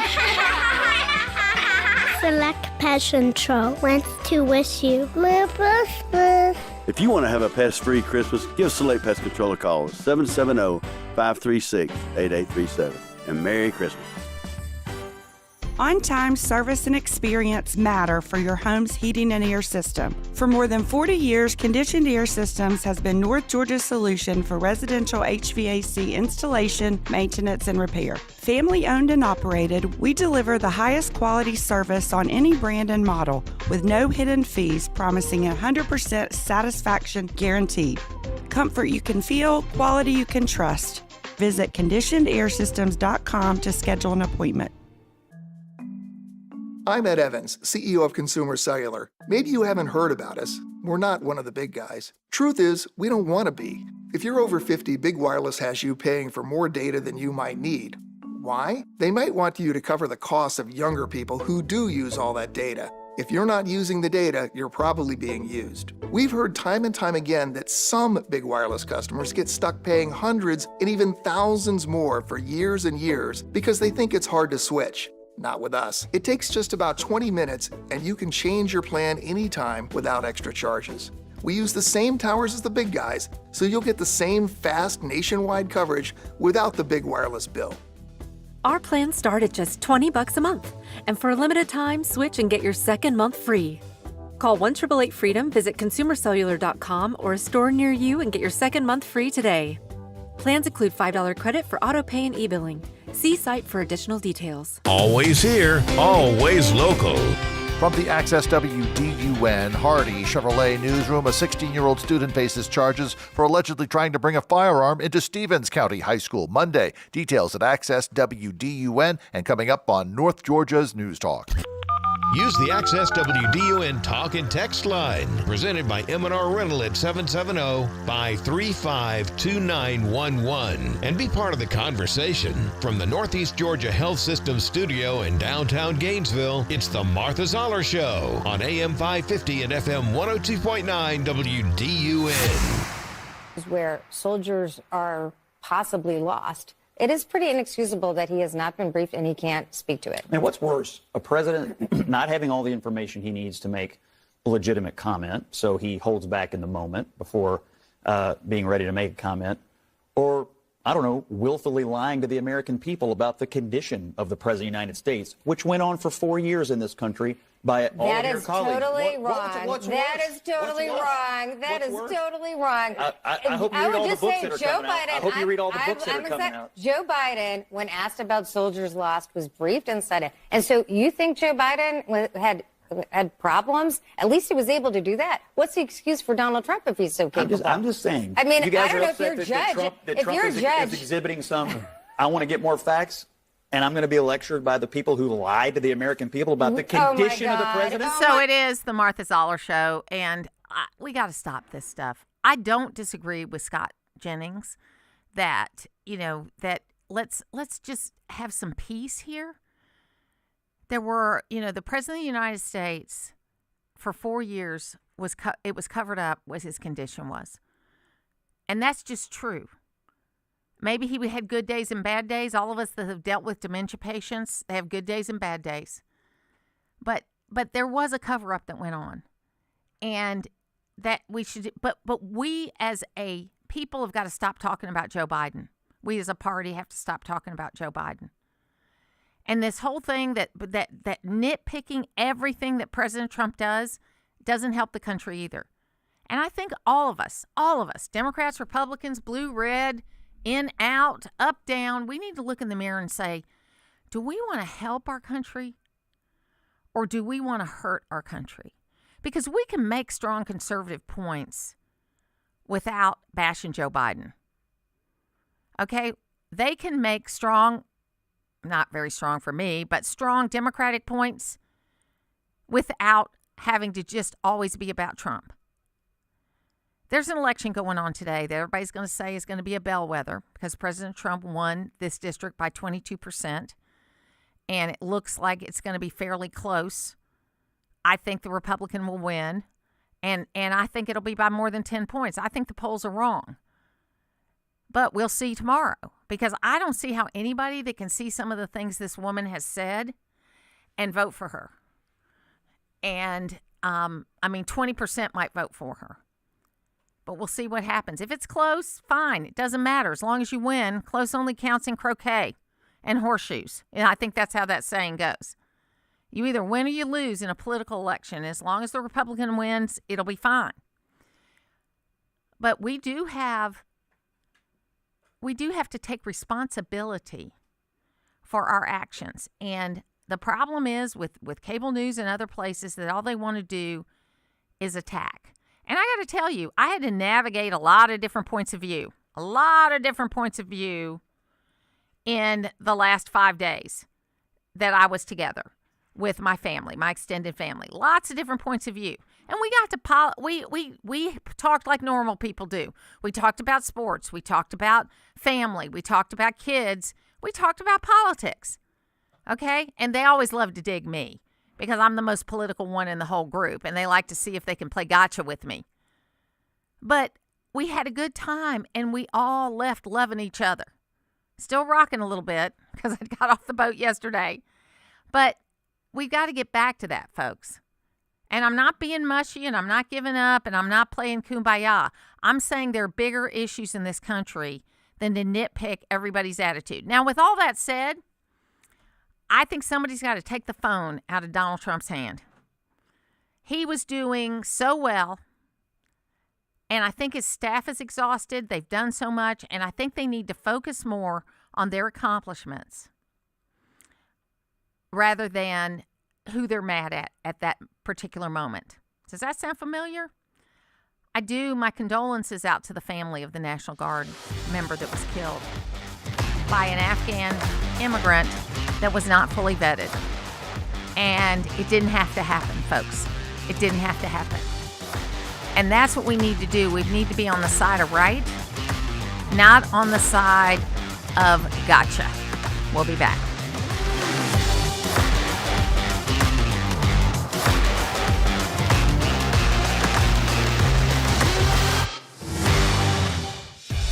At Jackson EMC, innovation is an ongoing cycle, a process without a beginning or an end, where one idea leads to the next. Solar power, electric vehicle programs, energy-efficient right choice homes, automated switch technology. What we do as an industry is vital. We keep communities powered, so we must always have an eye on the future. Jackson EMC, innovation for today, innovation for tomorrow.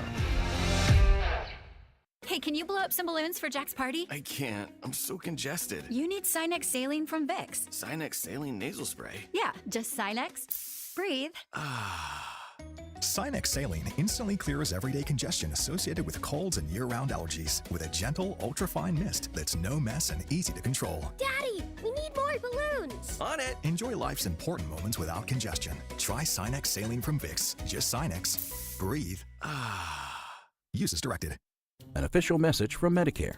Medicare plans change from one year to the next. And this year, it's important for you to review your current coverage and compare all your options during Medicare open enrollment.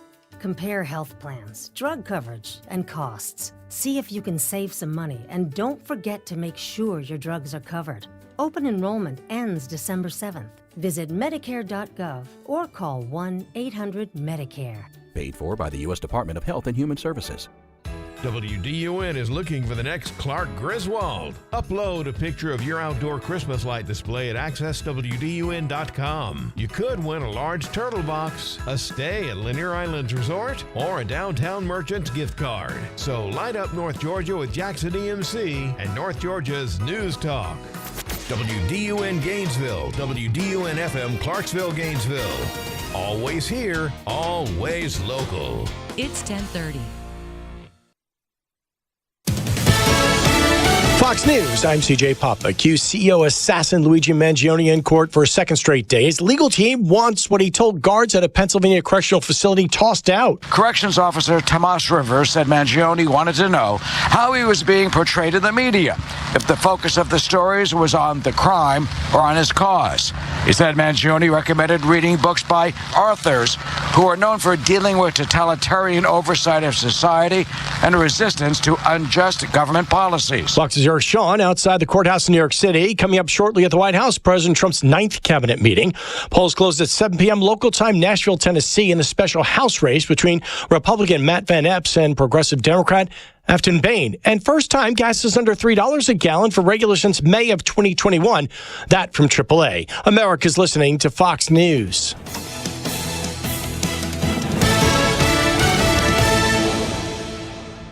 Always here, always local. From the Access WDUN Hardy Chevrolet Newsroom, I'm Steve Winslow. In a single-family home in Maysville sustains minor damage following a Thanksgiving afternoon fire. Banks County Fire and Emergency Services responded to the home on Skeeter Drive just after 4:40 p.m. when units arrived to find smoke showing from the inside of the home. Residents were home at the time and able to escape without injury. The fire was swiftly brought under control and determined to be an electrical issue. A Stevens County high school student arrested yesterday after the 16-year-old attempted to enter the school with a loaded firearm. WDUN's Lawson Smith reports. The Stevens County Sheriff's Office says the pistol was discovered in the student's backpack through the school's weapon detection system at the beginning of the school day. School resource officers arrested the student without incident. Upon further investigation, officers discovered that the firearm was stolen. Sheriff's deputies then responded to the school to assist in the investigation. The student was taken to a nearby youth detention center. The agency says he faces felony charges, including possession of a handgun under the age of 18 and carrying weapons on school property. And Gainesville High School's football team will be back on the field this Friday as the GHSA announced Monday afternoon. The Red Elephants Class 5A quarterfinal matchup against Langston Hughes will be played this week. The announcement after more than a week of legal battles between the GHSA and Gainesville City Schools. Full details and more news at Access WDUN. Now here's your Access WDUN weather forecast. Good Tuesday morning, North Georgia. Morning rain shower chances. It's otherwise turning partly cloudy later, around 50 for the high today. Then mostly clear skies expected tonight. The lows will be in the lower 30s by Wednesday. From the Access WDUN Weather Center, I'm meteorologist Holly Strano. In Bethlehem, 44 degrees, Baldwin, 41, and in Gainesville, 42. From North Georgia's News Talk, AM 550 and FM 102.9 WDUN. At Loretta's Country Kitchen, the anticipation of Christmas is just too much for us to stand. That's why we're celebrating early. Join us December 23rd for Christmas lunch and dinner Loretta style.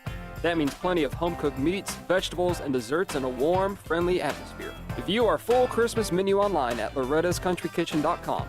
This is Grant Nichols hoping you'll celebrate this wonderful season with us December 23rd at Loretta's Country Kitchen, Mundy Mill Road, Oakwood. Here's wishing you a very Merry Christmas from Loretta's, where it's all good. It's Mike Robertson of Oakwood Tire and More. As our name suggests, we can handle all your tire needs, but some have asked what we mean when we say and more. At Oakwood Tire, we're more than just tires. We also handle general repair, we handle alignments, brakes, AC service, suspension work. Speaking of suspension work, if you're looking to upgrade your ride, we can put tires, wheels, lift kit, anything like that on there. See us at www.oakwoodtire.com. Stop by at 3120 Atlanta Highway, where we're more than just tires. It's the Martha Zoller Show, presented by Gainesville Mechanical, from the Northeast Georgia Health System studio in downtown Gainesville on AM 550 and FM 102.9 WDUN. The only time Yasser Arafat didn't tell me the truth was when he promised me he was going to accept the peace deal that we had worked out, which would have given the Palestinians a state on 96% of the West Bank, and 4% of Israel, and they got to choose where the 4% of Israel was. So they would have the effect of the same land of all the West Bank. They would have a capital in East Jerusalem. They would have I can hardly talk about this. It is the Martha Zoller Show. So that's Bill Clinton, who is talking about the negotiating he did related to Israel and the Palestinian people in, more than 30 years ago now, maybe 25 years ago now. And that seems like a long time to a lot of people, 25 years. But the history of this region has been going on almost since the beginning of recorded time.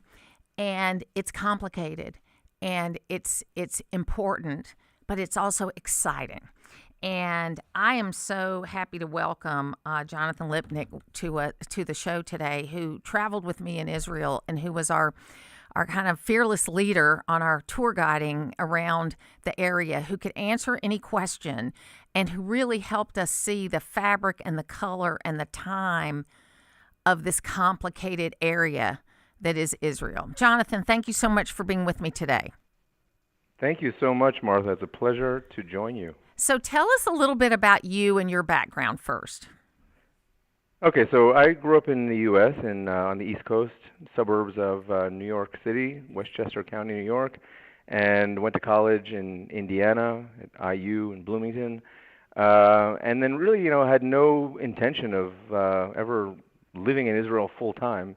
It's really kind of a series of serendipitous events that happened after I graduated IU and did a kind of year abroad. I got a fellowship to study at the Hebrew University in Jerusalem for the year right after my senior year in college. And, again, it wasn't really in the cards for me, except that I married an Israeli woman. I got married during, kind of the year after that. And she grew up in Jerusalem, and is kind of what kept me here. So I became a tour guide, a licensed tour guide here in Israel, and eventually did some academic work in religious studies, and sort of merged the two to kind of create a career for myself in educational tourism, surrounding Judaism and Christianity mainly. I live in Jerusalem. I have for the last 20 years. And that's how I met you, Martha, when I was doing, as I do many groups through APAC, take people around, on kind of a whirlwind 1 week tour of, the country, giving people a sense of geopolitics, but also the deep historical roots. So Jonathan is the author of a course called Exploring the Biblical Land of Israel, and he is the Dean of Faculty at the Holy Land Studies in the Israel Institute of Biblical Studies. And I met you climbing a lot of stairs. I have been trying to climb as many stairs since then, and it has been hard to do. But what I loved I think my favorite part of the trip was in Magdala when we saw the excavation of the first century synagogue. And prior to that, the day before, there was also this great moment of the Western Wall, and where we had seen, you had explained that synagogues were kind of a first century development, that prior to that you had these temples and then they became synagogues. Am I getting that right? And it was so interesting to find a synagogue excavation that maybe Jesus preached there. Oh yeah, it's definitely one of the must-see sites. It's quite, what's unique about it is that it's very, very recent. Right? If you would come to Israel on an APAC tour, or really, any kind of a pilgrimage through a church group or something, and you'd come here like 20 years ago, you would not have been taken to Magdala because it was all underground still. So it's quickly becoming, a sort of A-list site for Christians as well as Jews. So, just to kind of flesh out a little bit of what you were talking about with the history of a synagogue. In the first century BCE, right, the temple in Jerusalem was still in existence, and that's when you begin to have this kind of move from a temple-based Judaism, right, which is really based around animal sacrifice, and it can only be, done in one place, which is the Temple Mount in Jerusalem, Mount Moriah. People would make pilgrimage there 3 times a year if they had the means to do so. And someone, who was from the Galilee, like Jesus was, probably did not have the means to come 3 times a year. They maybe would come once, if at that. And so if you're kind of in one of these far-flung, sort of satellite towns, villages like Nazareth or Capernaum or Magdala, and you don't have the means to constantly go up to Jerusalem to offer sacrifice, then what you eventually are going to start to create are these kind of surrogates, which are, basically meeting houses. And that's what actually the word synagogue means. It's a Greek word that means a place of assembly, a house of assembly. In Hebrew, we would call it a Beit Knesset. And you can hear that word Knesset is really the same word that we have for our parliament in Jerusalem today, the modern, House of Parliament, where the 120 members of the Knesset meet. Not that that's a place of religious activity. On the contrary, it's not. It's a civic structure.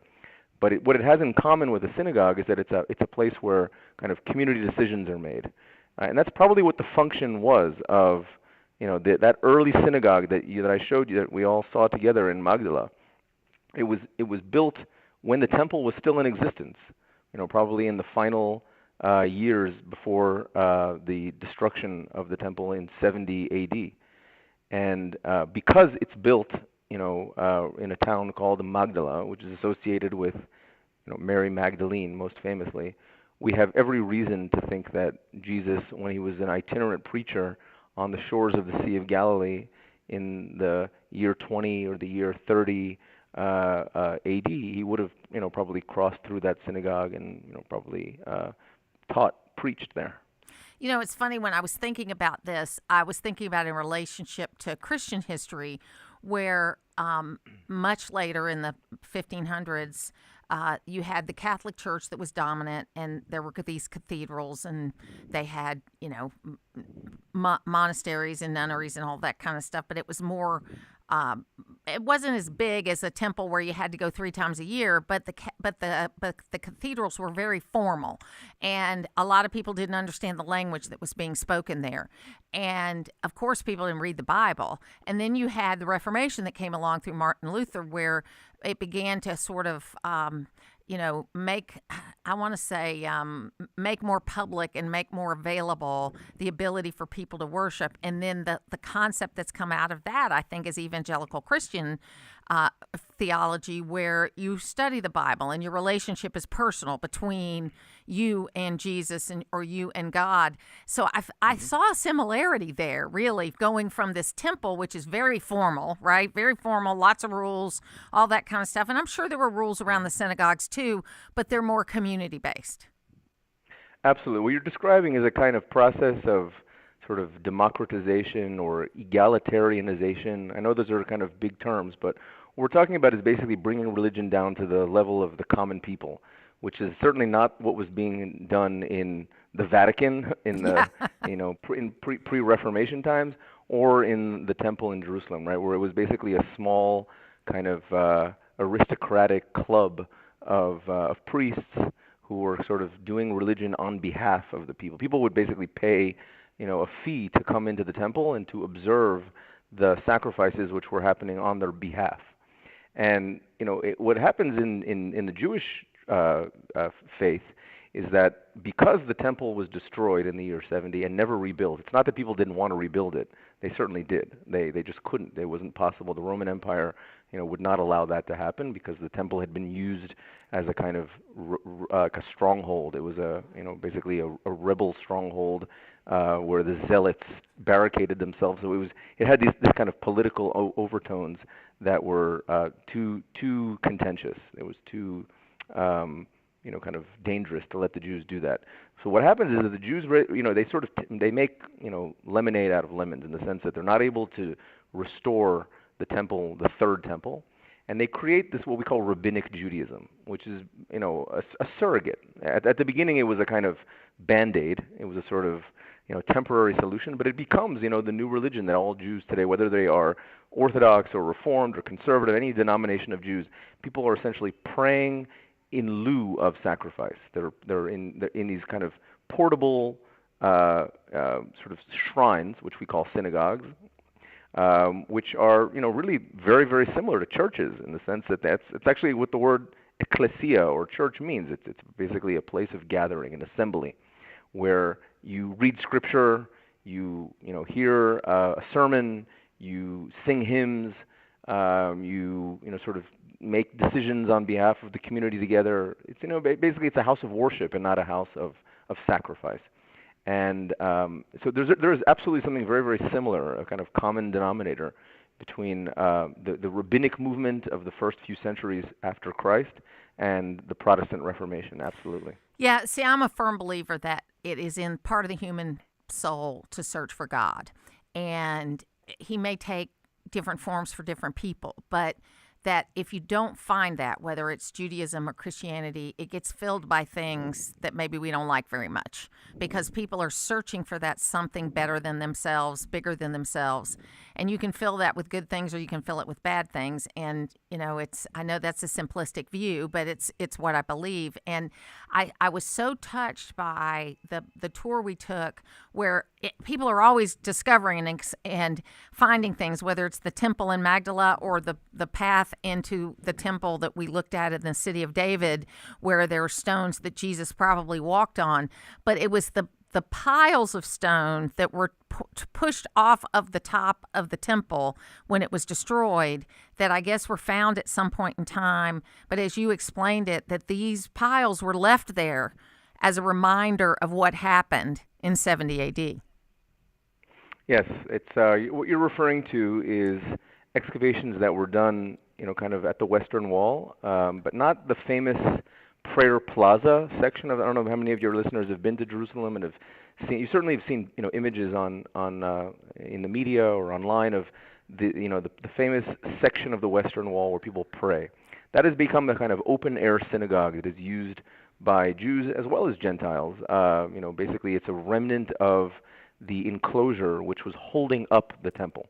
Now, it's actually a very small section, maybe 10% of what was really a very, very long retaining wall that ran the entire western side of the temple. And what you're just referring to, these kind of piles of stones, are things that were discovered in 1970 or in 1975 following the Six-Day War, following Israel's conquest of the eastern side of Jerusalem, the old city, that resulted in the reunification of East and West Jerusalem.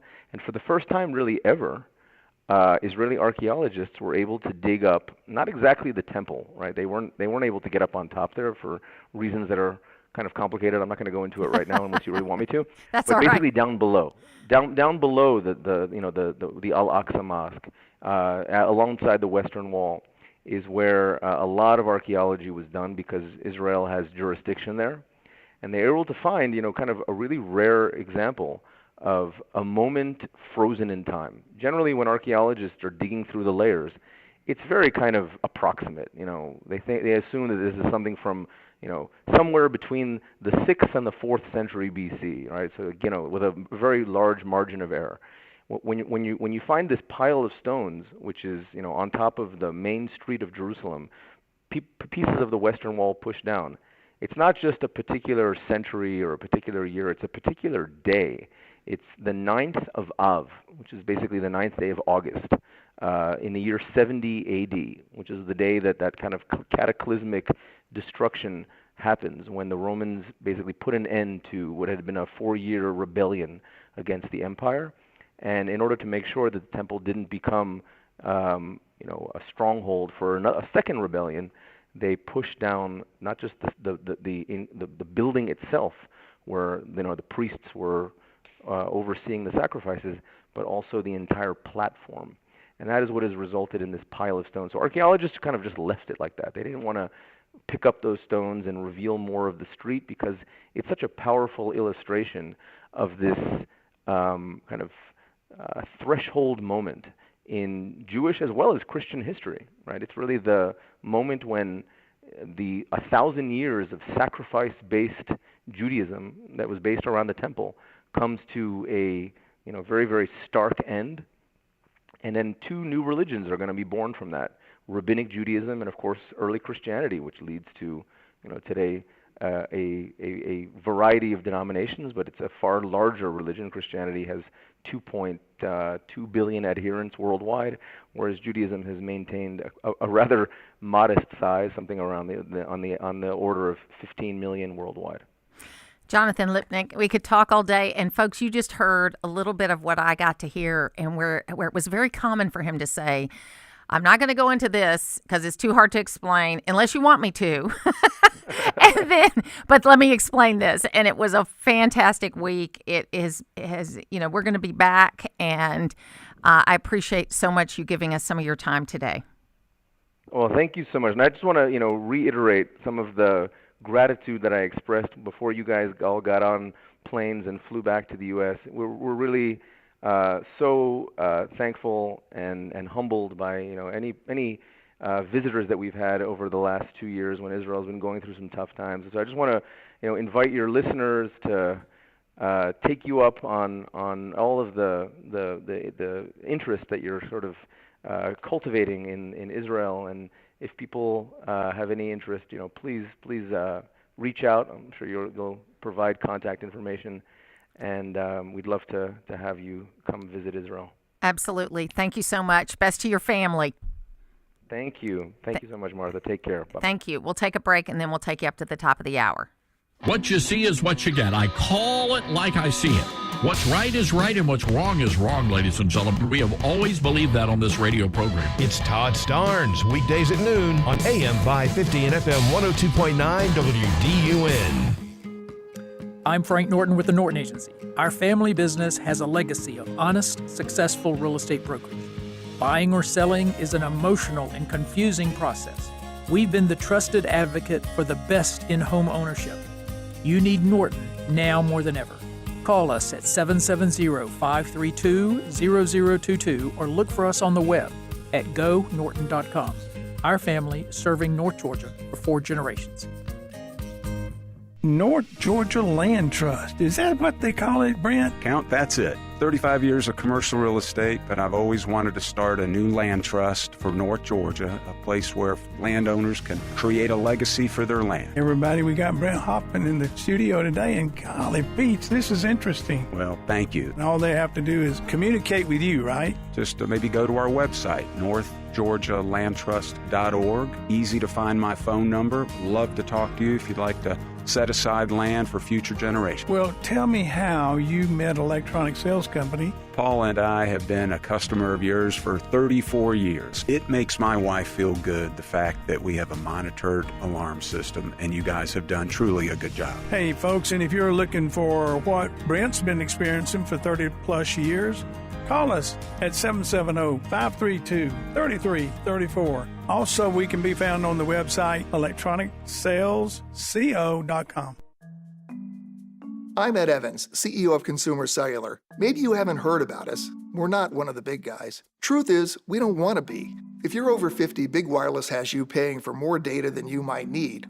Why? They might want you to cover the costs of younger people who do use all that data. If you're not using the data, you're probably being used. We've heard time and time again that some Big Wireless customers get stuck paying hundreds and even thousands more for years and years because they think it's hard to switch. Not with us. It takes just about 20 minutes and you can change your plan anytime without extra charges. We use the same towers as the big guys, so you'll get the same fast nationwide coverage without the Big Wireless bill. Our plans start at just $20 a month, and for a limited time, switch and get your second month free. Call 1-888-FREEDOM, visit consumercellular.com or a store near you and get your second month free today. Plans include $5 credit for auto pay and e-billing. See site for additional details. Always here, always local. From the Access WDUN Hardy Chevrolet newsroom, a Hampton man is in Hall County Jail for taking sheriff's deputies along I-985 in a high-speed pursuit. Details at Access WDUN and coming up on North Georgia's News Talk. Use the Access WDUN Talk and Text line, presented by M&R Rental at 770-535-2911, and be part of the conversation. From the Northeast Georgia Health System studio in downtown Gainesville, it's the Martha Zoller Show on AM 550 and FM 102.9 WDUN. even ask that question. Why would an AD let a coach who made a decision that he wanted to go to LSU and not stay at Ole Miss coach my players and use my coaches and tell them for the next month why they should be joining him at LSU? So they're talking about Lane Kiffin, of course. And I will have a little clip here, too, from Kirby Smart, which I can't tell from this if he's for it or against it. I don't envy the position he was in. I think it's a really hard position to be in and to navigate. I think Coach Saban addressed it best. It's not a.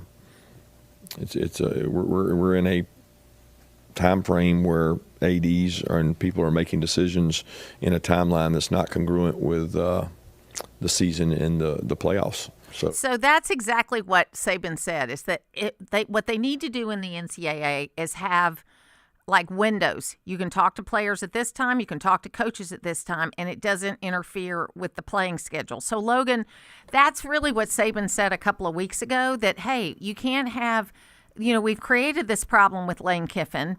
I mean, his own actions created it. But the fact that he could actually talk about the next job while he's in the job he's in the middle of playoffs, and that just doesn't seem cool. I feel like this is, and a lot of people have said that it's an issue not with really LSU or Ole Miss or even Lane Kiffin, but a lot of people are saying the overarching problem is just the NCAA. And like you mentioned, the windows for when you can talk to coaches, when you talk to players for that matter. And there seemingly is not really a whole lot of a structure left.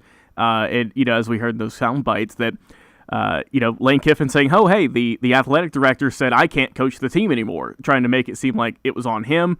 It's kind of in a battle of the, he said type situation. But it's hard, especially for the Ole Miss players who, I mean, this is their best season they've ever had, really. And now they're going into, a 12-team playoff. I think right now they're currently 6th, and they're without their leader. They're without their head coach. And I know they've already, accepted that who's going to be the coach for the foreseeable future. I believe it's their defensive coordinator.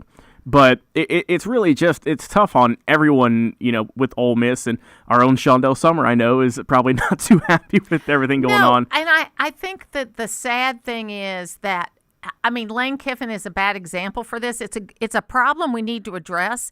But he has a long history of not really caring about the team he's with. And how will a player ever trust him again when he behaves in this way? That's a big question, and it's been asked that, like I said, time and time again, because this isn't the first time he's left the school under mysterious reasons. No doubt about it. Anyway, so glad to be back. We got a great show for you tomorrow. I hope you enjoyed Jonathan Lipnick. I hope you enjoyed him the way I have. I could have him on every day for the next 3 months, and he would be interesting. But we're not going to do that. We'll be back tomorrow. We're always here, always.